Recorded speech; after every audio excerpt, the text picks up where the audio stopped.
What the fuck is going on?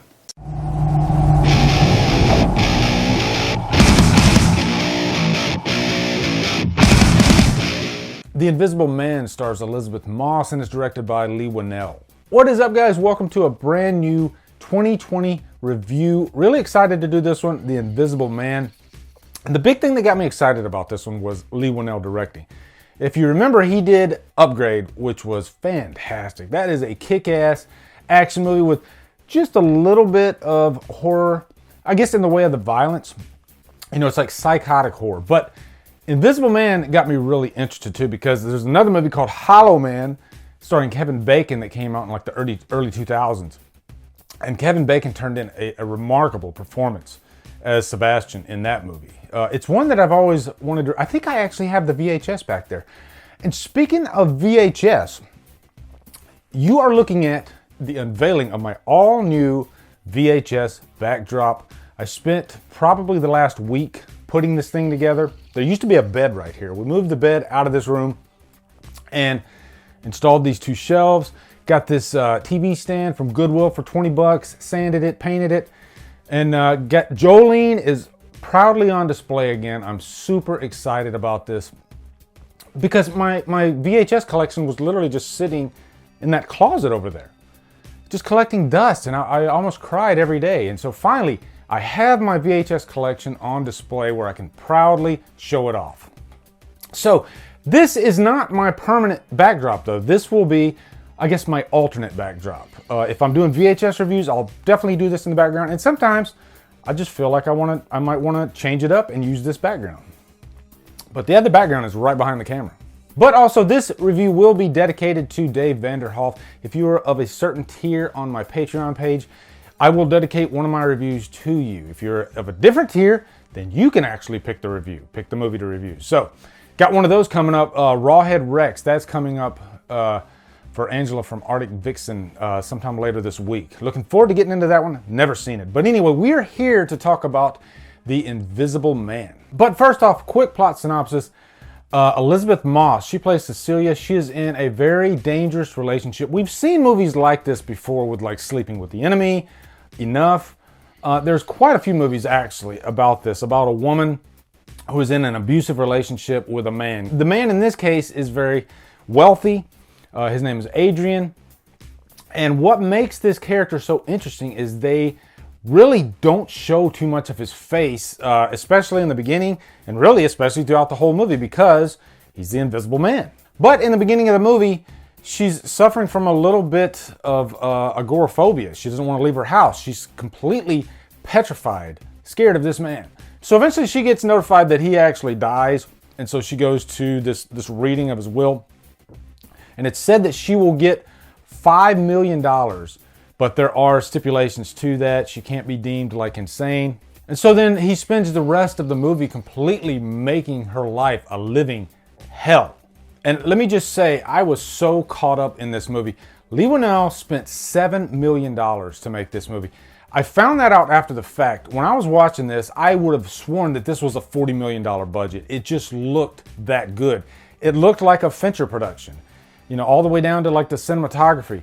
But, you know, also the nuts and bolts of horror. This wasn't cheap jump scares. This was a movie that was really kind of a slow burn, focusing on tension and focusing on paranoia. And I like those horror movies, I think, the best, because it forces the filmmakers to really, you know, put in the work. Think outside the box. Don't go for the easy, cheap scares, and you will find very few, if any, easy, cheap scares in this movie whatsoever.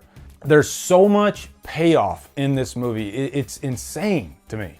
And I will say, this is the first movie in a long time, at least in the horror genre, that I've been so satisfied by the end of it, because underneath all this tension and horror, there is a really compelling story. And Elisabeth Moss, I have to give her major credit, because if you didn't have an actress of this caliber, then it might not have been as effective, but I completely bought her performance throughout this whole movie. She was extraordinary, actually. I'm talking like, give this woman some awards. She was that good. It's actresses like this that can really raise horror to the A level of cinema, because oftentimes it's not that. It's looked down upon, even by the Oscars. And yeah, we do have movies like Silence of the Lambs that have like Anthony Hopkins that give these great performances, and they are acknowledged.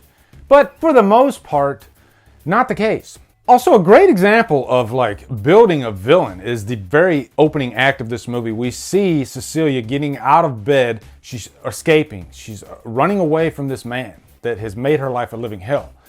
And through the sound design alone, they completely build up Adrian as a villain. You don't even see the guy. All you see is her completely running from him.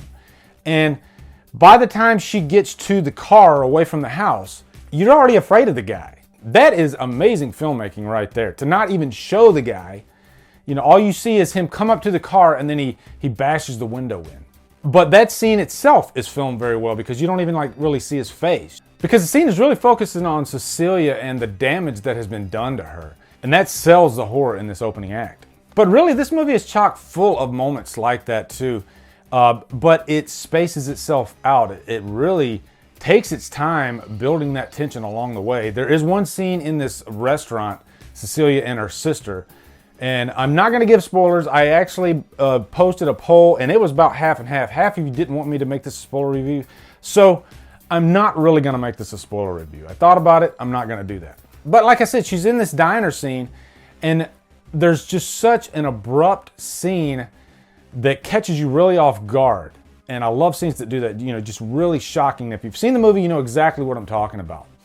And I remember I was watching the movie, and as soon as this one thing happened in that scene, I remember just this collective gasp throughout the theater. There's just like a mood to this movie throughout, you know? It's different than a lot of horror movies I've seen recently. Also, I love the way Leigh Whannell handles violence. If you remember in the movie Upgrade, there were some pretty shocking scenes in terms of violence, especially when the main character, played by Logan Marshall Green, he finds out that STEM is taking over. And that scene was just amazingly directed and extremely violent.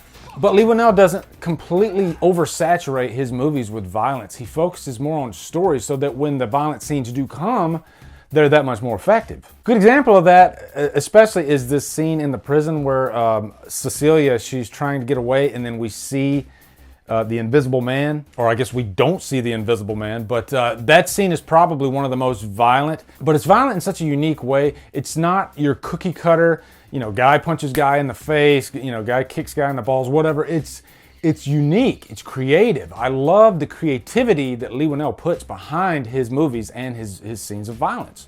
Now, like I said, I'm not gonna make this a spoiler review.